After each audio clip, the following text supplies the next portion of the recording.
Close to Home, a personal look at the opioid epidemic in Iowa.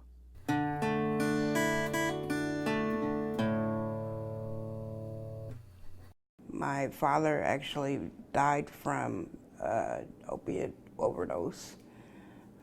My mother died from cirrhosis of the liver from hepatitis C, which she contracted from IV drug use.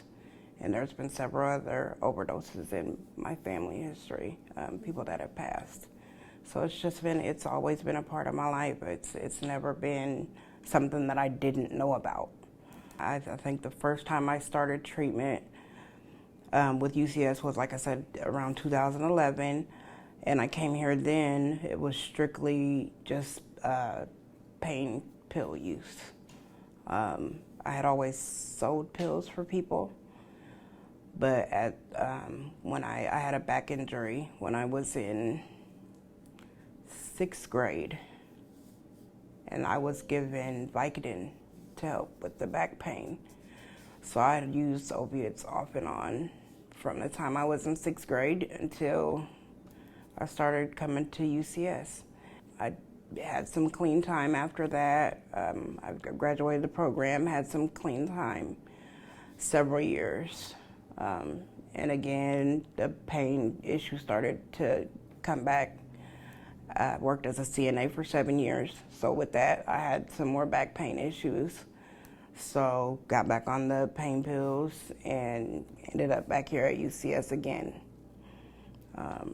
This time, I've been here since November, this past November. I had 2.5 years of clean time, and my mother passed away in September, and which led me to a relapse in November. My biggest problem is grief. I have a hard time dealing with grief. I've had a lot of death in my family, and it's always been hard. I've never known how to deal with it. It was just, everybody kind of goes into themselves and deals with it the way they deal with it, and we don't share with each other as family. We don't share with each other and teach each other.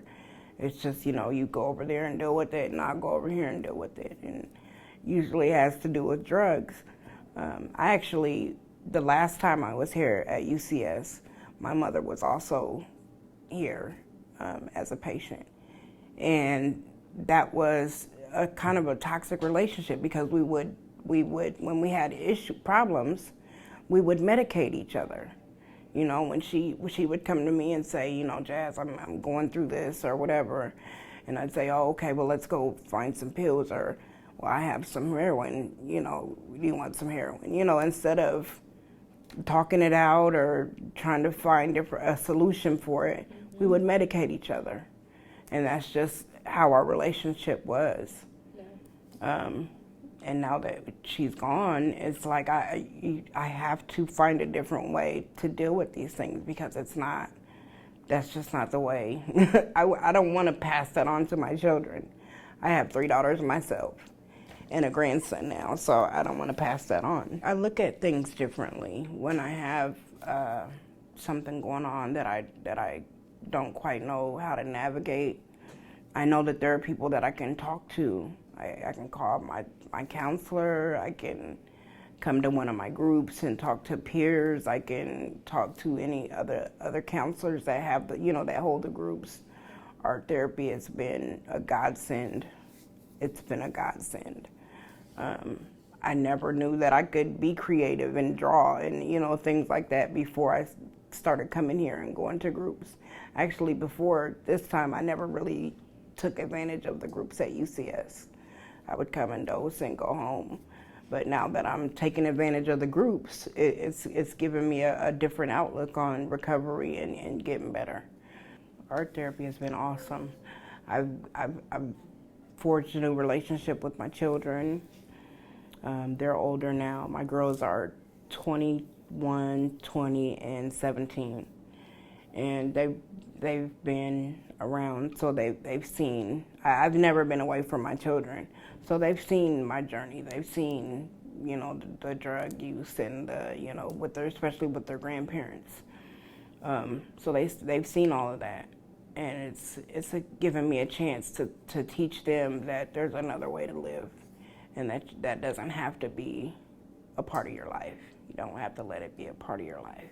Me and my kids are so close now that we're a lot closer now than we ever have been.